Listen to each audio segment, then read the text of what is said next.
সড়কে চাঁদাবাজির প্রতিবাদ করায় নরসিংদীর অতিরিক্ত সহকারী পুলিশ সুপার শামীম আনোয়ারের ওপর হামলা চালিয়েছে চাঁদাবাজরা।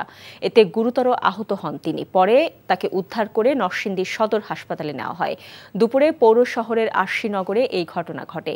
আহত শামীম জানান, সকালে পৌর শহরের টহল পরিচালনার সময় কয়েকজন যানবাহন থেকে টাকা তুলতে দেখেন। এ বিষয়ে তাদের কাছে টাকা তোলার কারণ জানতে চাইলে হঠাৎ ৩০ থেকে ৩৫ জন লোক হামলা চালায়। আহত অবস্থায় তাকে উদ্ধার করে সদর হাসপাতালে ভর্তি করা হয়েছে। এদিকে পৌরসভার সিএনজি অটোরিকশা স্ট্যান্ডের ইজারাদার জানান, ২৫ লাখ টাকায় তারা স্ট্যান্ডের ইজারা নিয়েছেন। জানান, অতিরিক্ত পুলিশ সুপার শামীম আনোয়ার প্রায় সময় ইজারার টাকা তুলতে বাধা দিতেন। বান্ডেল থাকলে প্রতি সেনমানিতে টাকা বাঁচবে। বিকাশ সেনমানি বান্ডেল কিনে জিতুন প্রতি লেনদেনে। এতদিন শুনছি চান্দে অমাবস্যা লাগে, আজকে দেখলাম শুরুতে অমাবস্যা লাগে।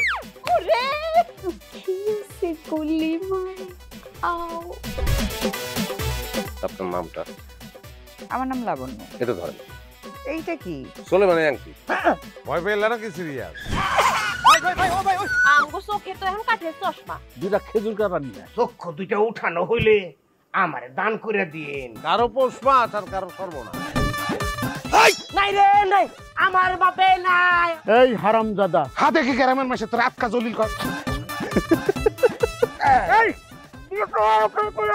আমার ঘরে তিনটা বউ এতিম হয়ে যেতাম। বস্তালা আবার ঢুকা। এই